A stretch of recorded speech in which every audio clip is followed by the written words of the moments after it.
নমস্কার প্রিয় বন্ধুরা, সবাই ভালো আছেন তো? আজ ভাবলাম গল্প শুরু করার আগে অনুরোধ জানাই আপনাদের, কেমন লাগছে সেটা যদি কমেন্ট করে জানান। এই প্রসঙ্গে বলি, ঐতিহাসিক পটভূমিকার লেখা শ্রদ্ধেয় শরদিন্দু বন্দ্যোপাধ্যায়ের এই রসাসিক্ত কাহিনীগুলির এক কথায় অনবদ্য, অনন্য। আপনাদের শোনাবার আগে এই কাহিনীগুলি আমার বহুবার পড়া, বলতে পারেন একরকম আমার অন্তরের ভালো লাগা ভাগ করে নিচ্ছি আমার প্রিয় বন্ধুদের সাথে। তবে মনে হয় সহজ ভাষায় এই কাহিনীকে পড়লে সকলের পক্ষে বোধহয় আরও আকর্ষণীয় হতো। পরের বার অবশ্যই সেই চেষ্টা থাকবে। এর আগে আমরা জেনেছি কোন পরিস্থিতি মগধের রাজকুমার বিগ্রহপালকে ছদ্মবেশে ত্রিপুরী নগরীতে টেনে এনেছিল। তার প্রিয় বয়স্য অনঙ্গপালও তার সঙ্গে এই যাত্রায় সঙ্গী হয়েছিলেন। তারপর যা ঘটেছে সেগুলি জানতে আগে পর্বগুলি শুনে নিলেই পটচিত্র পরিষ্কার হয়ে উঠবে। ফিরে আসি এই পর্বের মূল অংশে। শোনাচ্ছি শরদিন্দু বন্দ্যোপাধ্যায়ের রচনা তুমি সন্ধ্যার মেঘ, পর্ব 10। বেশি সময় কিন্তু লাগলো না। অমাবস্যা তিথি পূর্ণ হইবার পূর্বেই যৌবনশ্রীর মুখ ফুটিল। হৃদয় যেখানে সহস্র কথার ভারে পূর্ণ, সেখানে মুখ কতদিন নীরব থাকে। ত্রিপুরেশ্বরী সংগঠনের পরের দিন প্রাতঃকালে অনঙ্গ রোহিতাস্যের পিঠে চড়িয়া সোনের ঘাটের দিকে চলিল। নৌকাটা কি অবস্থায় আছে দেখা আবশ্যক, কারণ প্রত্যাবর্তনের দিন ক্রমেই ঘনাইয়া আসিতেছে। নৌকো সচল সক্রিয় অবস্থায় আছে, গরুর সাঙ্গপাঙ্গ লইয়া নৌকাতেই বিরাজ করিতেছে। জাত বর্মার নৌকাটাও আছে, কিন্তু তাহাতে মাঝি মাল্লা নাই। অনঙ্গ গরুরকে জিজ্ঞাসা করিল, যাত্রা করার জন্য প্রস্তুত আছো? গরুর বলিল, আজ্ঞা, এই দণ্ডেই যাত্রা করতে পারি। অনঙ্গ সন্তুষ্ট হইল এবং গরুরকে কিছু অর্থ দিয়া ফিরিয়া চলিল। গরুর নদীতে সুতা ফেলিয়া একটা মাঝারি আয়তনের মাছ ধরিয়াছিল। অনঙ্গ সেটাও সঙ্গে লইল। দ্বিপ্রহরে খাইতে বসিয়া অনঙ্গ বেতসীকে জিজ্ঞাসা করিল, বহিন, এখন তোমার শরীর কেমন? বেতসী কৃতজ্ঞ স্বরে বলিল, তোমার রান্না মাছ খেয়ে অনেক ভালো আছি ভাই।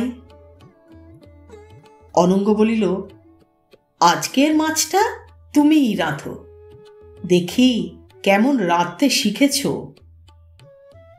বেতসী আনন্দে উদ্বেলিত হইয়া বলিল, আচ্ছা। আহারের পর দ্বার ভেজাইয়া দিয়া অনঙ্গ শয়ন করিল।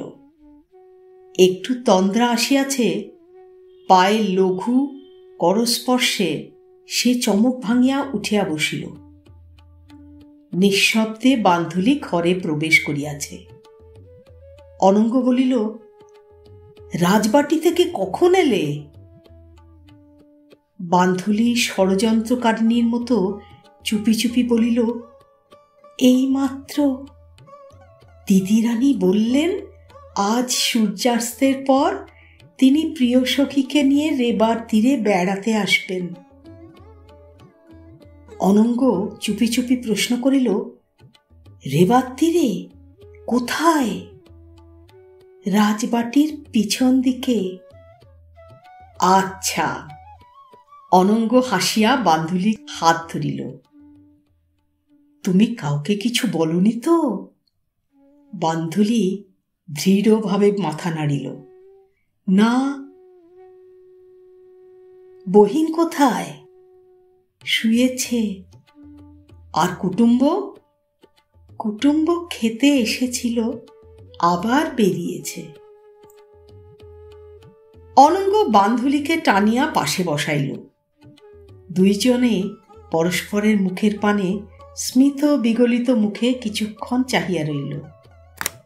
অনঙ্গ বলিল, বান্ধুলি, আমি তোমাকে চুরি করে নিয়ে পালালে বহিন রাগ করবে না তো?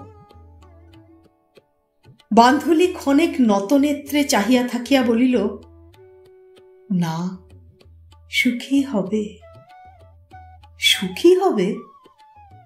হ্যাঁ, দিদি আমাকে ভালোবাসে। আমি সুখী হলে দিদিও সুখী হবে। আর লম্বোদর? বান্ধুলির মুখে একটু অরুণাভা ফুটিয়া উঠিল। সে ঘাড় হেঁট করিয়া হাতের নখ পরীক্ষা করিতে লাগিল। অনঙ্গ বলিল, লম্বোদর সুখী হবে না, কেমন? বান্ধুলি চোখ তুলিল না, কেবল মাথা নাড়িল। অনঙ্গ নিবিষ্ট মনে কিছুক্ষণ তাহার মুখের ভাব নিরীক্ষণ করিয়া বলিল, বুঝেছি, একটি ভগিনীকে বিবাহ করে লম্বোদরের উদর পূর্ণ হয়নি। তুমি ভেবো না লম্বোদরকে কদলী প্রদর্শন করব, কিন্তু কেউ যেন কিছু জানতে না পারে। তোমার দিদিও না। বান্ধুলি বলল, কেউ জানতে পারবে না। অনঙ্গ নিশ্চিন্ত হইল। বান্ধুলি প্রাণ গেলেও কাহাকেও কিছু বলিবে না। জিজ্ঞাসা করিল, তুমি কি এখন রাজবাটিতে ফিরে যাবে? হ্যাঁ, দিদি রানী যেতে বলেছেন। আচ্ছা, এসো, রেবার তীরে আবার দেখা হবে। সেদিন সূর্যাস্তের পর রাজপ্রাসাদের পশ্চাৎ দেশে নির্জন রেবার তীরে যৌবনশ্রীর সহিত বিগ্রহপালের আবার দেখা হইল। সন্ধ্যার ঝিলিমিলি আলো নদীর উপর দিয়া লঘু পদক্ষেপে পশ্চিম দিগন্তে মিলাইয়া গিয়াছে। রাত্রি আসিয়াছে। রত্নখচিত নিবিড় নীল উত্তরীয়র মতন প্রণয় যুগলকে স্নেহ ভরে আবৃত্ত করিয়াছে।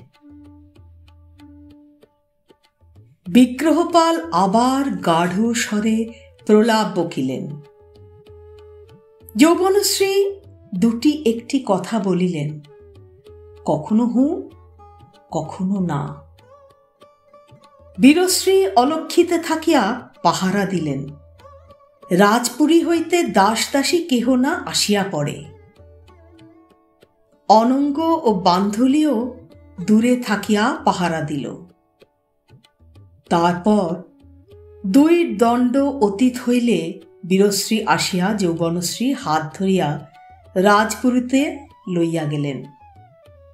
বলিলেন, আজ এই পর্যন্ত, আবার কাল হবে। পরদিন আবার ওই স্থানে প্রণয় যুগল মিলিত হইলেন। তার পরদিন আবার এইভাবে চলিতে লাগিল। কৃষ্ণপক্ষ কাটিয়া আকাশে নবীন চাঁদের ফলক দেখা দিল। যৌবনশ্রীর হৃদয়ে মুদিত কোরকটি ধীরে ধীরে উন্মোচিত হইতেছে। একটু একটু করিয়া মুখ ফুটিতেছে। দুইজনে নদীর তীরে পাশাপাশি বসিয়া থাকেন। বিগ্রহপালের মুঠির মধ্যে যৌবনশ্রীর আঙ্গুলিগুলি আবদ্ধ থাকে। পশ্চিম দিগন্তের চাঁদ বঙ্কিম হাসিয়া অস্ত যায়। নদী তীরের অন্ধকারে দুইটি মন যৌবন মদগন্ধে ভরিয়া ওঠে। যৌবনশ্রী অস্ফুট স্বরে প্রায় মনে মনে বলেন, আর্যপুত্র। জাতবর্মা যৌবনশ্রীকে বলেন, পূর্বরাগ, অনুরাগ, মিলন, রসোদ্গার সবই তো হলো, এখন আমাদের বিরহ সাগরে ভাসাচ্ছ কবে? প্রশ্নটি যৌবনশ্রী বুঝিতে পারিলেন না। জাতবর্মা আরও কিছুক্ষণ রঙ্গরহস্য করিয়া প্রস্থান করিবার পর যৌবনশ্রী দিদির প্রতি জিজ্ঞাসু নেত্রপাত করিলেন। কক্ষে অন্য কেহ ছিল না। বীরশ্রী রসকণ্ঠে বলিলেন, যৌবনা, বিগ্রহ কি তোকে কিছু বলেছে? কোনো প্রস্তাব করেছে? বিগ্রহপাল কথা বলিয়াছেন অনেক, কিন্তু তাহা বহুলাংশে হৃদয়োচ্ছ্বাস। যাহাকে প্রস্তাব বলা যায় এমন কথা তিনি কিছু বলেন নাই। যৌবনশ্রী মাথা নাড়িয়া বলিল, না, কি প্রস্তাব? আমি কিছু বুঝতে পারছি না।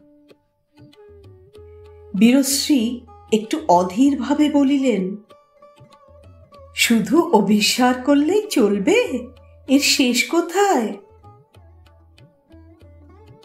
শেষ কোথায়? যৌবনশ্রী সবই জানিতেন, কিন্তু কিছু মনে ছিল না। পিতা বিগ্রহপালকে স্বয়ংবরে আহ্বান করেন নাই। এদিকে লুকাইয়া লুকাইয়া দেখাশোনা চলিতেছে।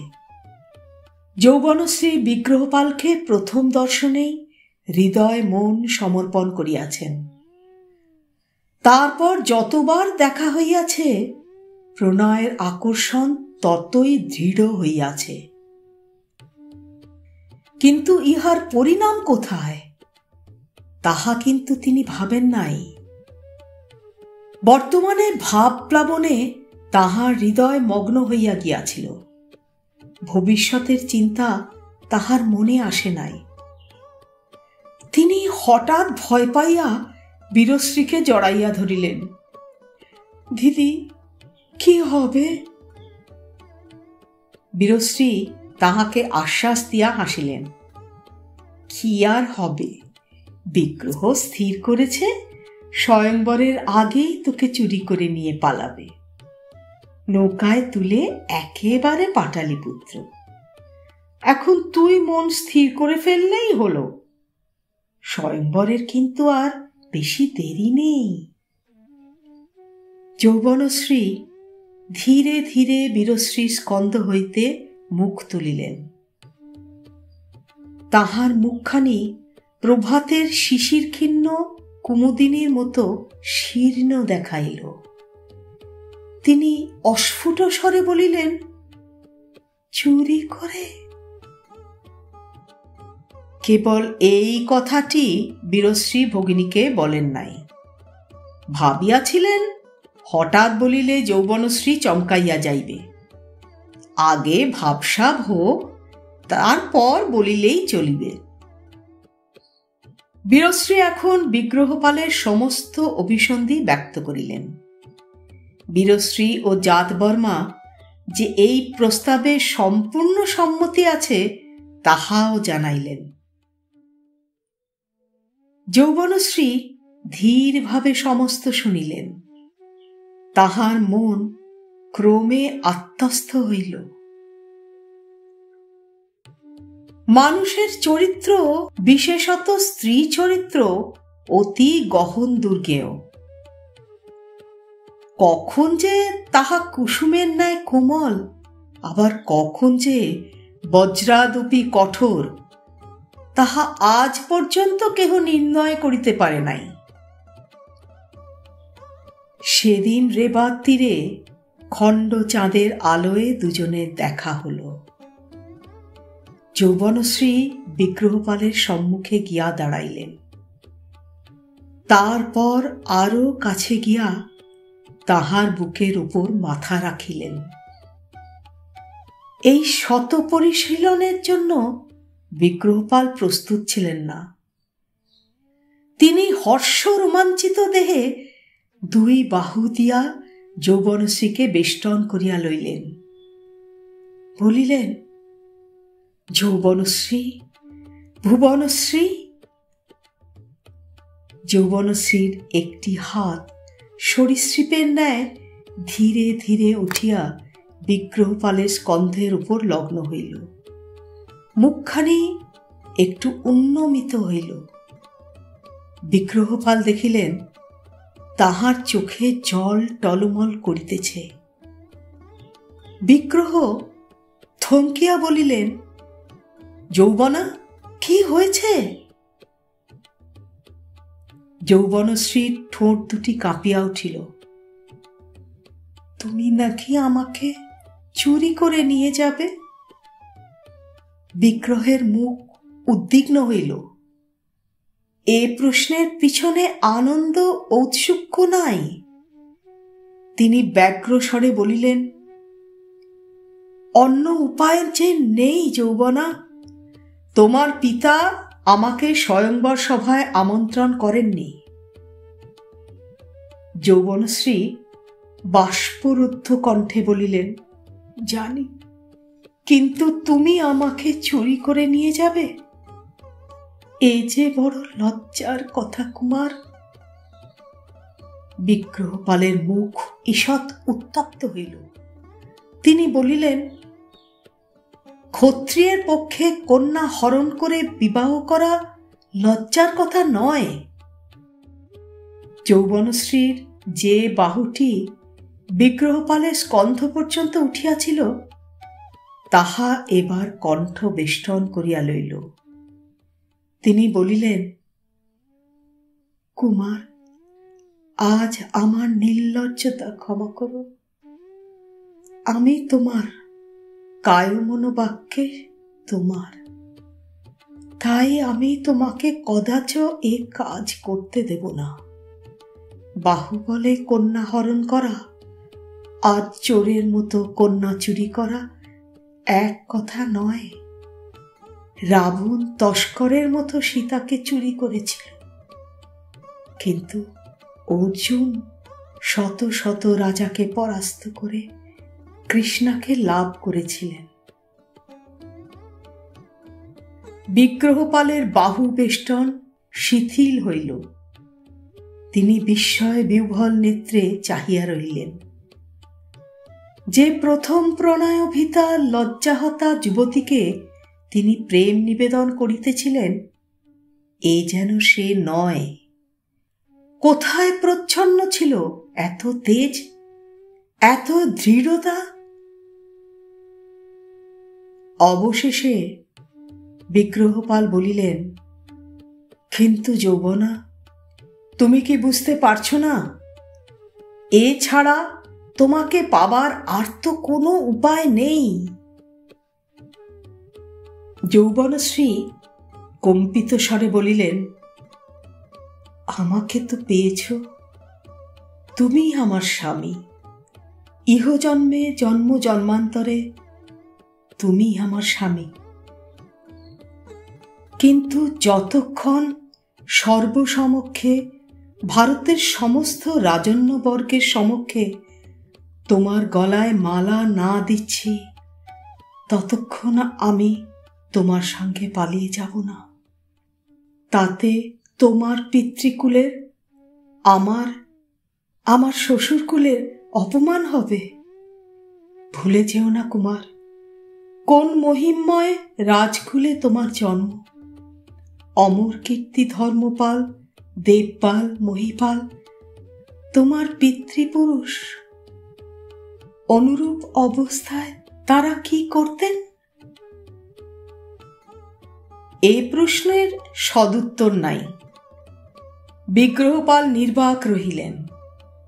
বালসুলভ চপলতার বশে তিনি যে কর্মে অবতীর্ণ হইয়াছিলেন, তাহাতে বিবেকের দিক হইতে যে কোনো বাধা আসিতে পারে তাহা তিনি চিন্তা করেন নাই। তিনি যেন নদী তীরের এক হাঁটু জলে খেলা করিতে করিতে হঠাৎ গভীর জলে পড়িয়া গেলেন।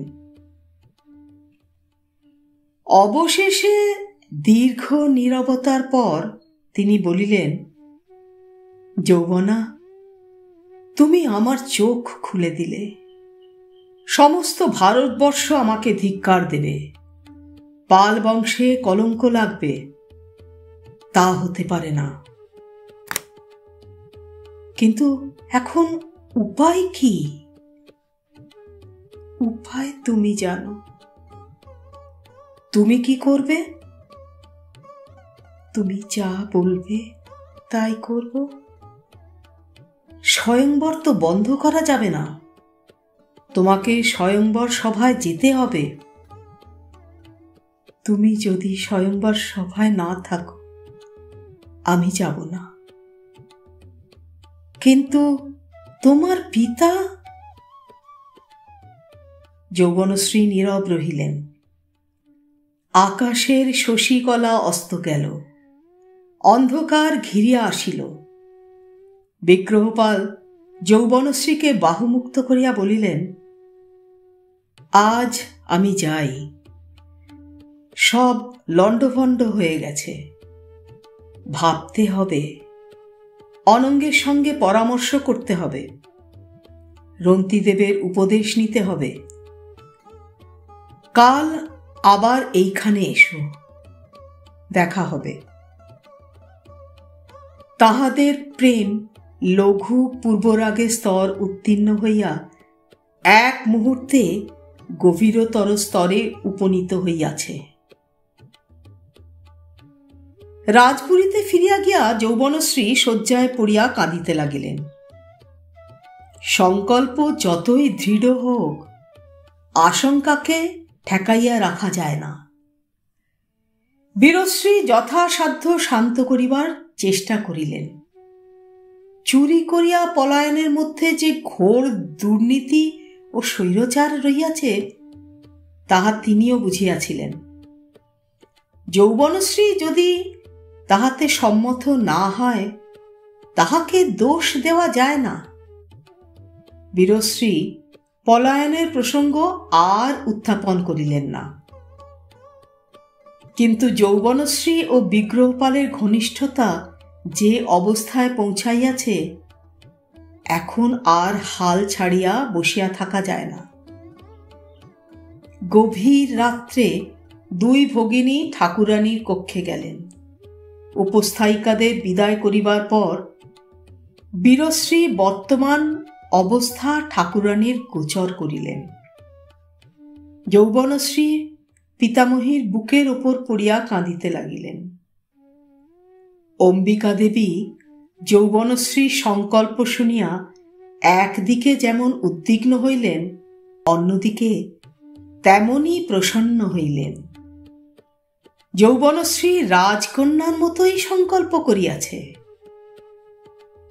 বর্তমানের তরলমতি যুবক যুবতীদের মধ্যে এমন দৃঢ়তা দেখা যায় না। কিন্তু এই জটিল গ্রন্থি উন্মোচন করিবে কে? প্রেম ও কর্তব্যের এই দূরত্বের ব্যবধানের মাঝখানে সেতুবন্ধ হইবে কি রূপে? বীরশ্রী চক্ষু মুছিয়া বলিলেন, দিদি, সব আমার দোষ। আমি যদি যোগাযোগ না ঘটাতাম। যৌবনশ্রী পিতামহীর বুকের মধ্যে মাথা নাড়িলেন। অস্ফুট রোদনরুদ্ধ স্বরে বলিলেন, না না।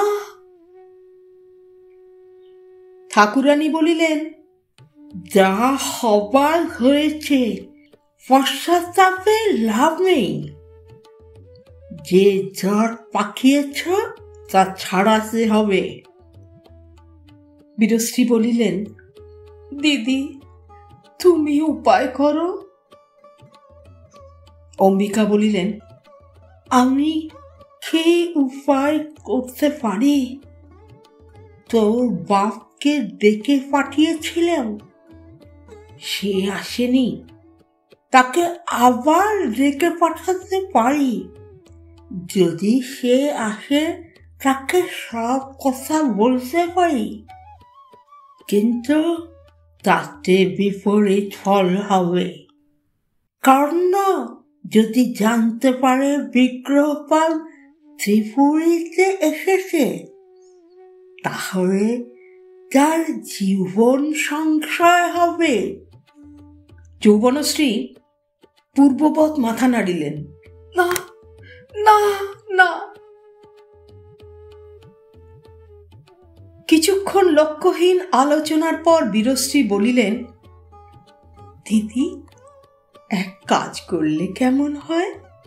রাজারা আসতে আরম্ভ করেছে, তাদের কাছে যদি চুপি চুপি খবর পাঠানো যায় যে যিনি স্বয়ংবরা হবেন তিনি অন্যের বাগদত্তা, তাহলে? অম্বিকা বলিলেন, তাহলে কলঙ্কের সীমা থাকবে না। রাজারা কে চুপ করে দেশে ফিরে যাবে? তারা ঢাক পেশাবে, তোদের বাপকে জিজ্ঞাসা করবে, বাগদত্তা মেয়ে স্বয়ংবর দিতে যাও কেন? তখন কোনো মীমাংসা হইল না, কর্তব্য নির্ধারিত হইল না। শেষ পর্যন্ত ঠাকুরানী বলিলেন, এখনো সময় আছে, ভেবে দেখি। ওদিকে বিগ্রহ ভাবছে হয়তো কোনো উপায় হবে। শেষ রাত্রে ক্লান্ত বিধুর হৃদয় লইয়া যৌবনশ্রী শুইতে গেলেন। বীরশ্রী নিজ শয়নকক্ষে গিয়া স্বামীকে জানাইলেন এবং সকল কথা বলিলেন। শুনিয়া জাতবর্মা বড়ই বিরক্ত হইলেন। স্ত্রীলোকের আজ কোনো কাজ নাই, কেবল পিণ্ড পাকাইতে জানে।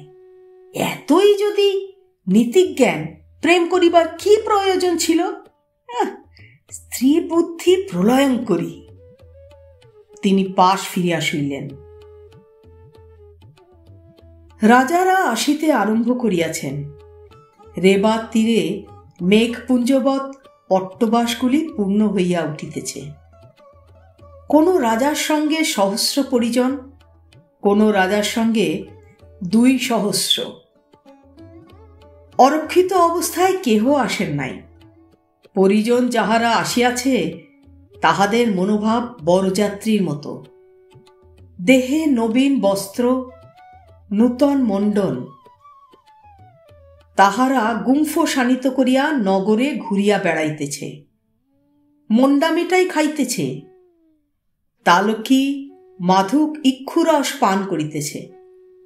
মদবিহ্বলা নগর কামিনীদের সঙ্গে শ্লেষযুক্ত রসিকতা করিতেছে। গীত বাদ্য হট্টগোল নগরে হুলস্থুল পড়িয়া গিয়াছে। ভারতবর্ষে স্বাধীন নরপতি, সামন্ত, মাণ্ডলিক প্রভৃতি মিলিয়া অনেক রাজা, মিত্র রাজারা সকলেই আমন্ত্রিত হইয়াছিলেন। ছোট রাজারা একটু আগে ভাগেই আসিতে আরম্ভ করিয়াছেন। তন্মধ্যে উত্তর পশ্চিম হইতে আসিয়াছেন মৎস্যরাজ, দক্ষিণ হইতে ভোজরাজ, কলিঙ্গ হইতে সভারূঢ় হইতে আসিয়াছেন 2 রাজপুত্র। 2-4 জন সামন্ত অন্তপাল উপস্থিত হইয়াছেন। বরমাল্য লাভ যদি নাও ঘটে, সেই সূত্রে আমোদ প্রমোদ দেশভ্রমণ বরাম্বর্ত হইবে। রাজাদের জীবনে মৃগয়াদূত এবং গ্রাম ধর্ম পালন ব্যতীত বৈচিত্র্যের অবকাশ কোথায়? যা হোক, লক্ষ্মীকর্ণের পক্ষ হইতে সকলকেই আদর আপ্যায়ন করা হইতেছে। রাজপুরুষেরা অতিথিদের খাদ্য পানীয় এবং মন যোগাইয়া গলদঘর্ম হইতেছেন। সেই সঙ্গে গুপ্তচরেরা আনাচে কানাচে ঘুরিয়া বেড়াইতেছে। কোন রাজার মনে কিরূপ দুর্বুদ্ধি আছে তাহা লক্ষ্য করিতেছে। মহারাজ লক্ষ্মীকর্ণ নিপুণ সারথীর মতো রশ্মি ধরিয়া সকলকে পরিচালিত করিতেছেন। কেবল একটি বিষয় মহারাজ লক্ষ্মীকর্ণের মনে সুখ নাই। স্বয়ংবর সভায় যে বিরাট প্রহসন রচনা করিয়া সারা ভারতবর্ষে অট্টহাস্যের ঢক্কা নিনাদ তুলিবেন মনস্থ করিয়াছিলেন, তাহা মনের মতো হইতেছে না। শিল্পীটা অভিপ্রেত মূর্তি গড়িতে পারিতেছে না। গুপ্ত মন্ত্রগৃহে লক্ষ্মীকর্ণ শিল্পীকে ডাকিয়া ধমক দিতেছেন। প্রাতঃকালে গুপ্ত কক্ষে অন্য কেহ নাই, কেবল এক কোণে লম্বোদর অদৃশ্য হইয়া বসিয়া আছে। সে মহারাজের কর্ণে দৈনিক সংবাদ নিবেদন করিতে আসিয়াছে। মহারাজ শিল্পীকে বলিলেন, তুমি একটি অপদার্থ। শিল্পী জোর হস্তে বলিল, মহারাজ, যাকে কখনো চোখে দেখিনি তার মূর্তি আমি কি করে করব? সাধ্যমতো চেষ্টা করছি, 50টা মুখ গড়েছি। মহারাজ বললেন, কিছুই হয়নি, কেবল পণ্ডশ্রম। যাও, আবার চেষ্টা করো। অসহায় শিল্পী প্রস্থান করিলে অন্ধকার কোণ হইতে লম্বোদর মৃদু গলা ঝাড়া দিয়া বলিল,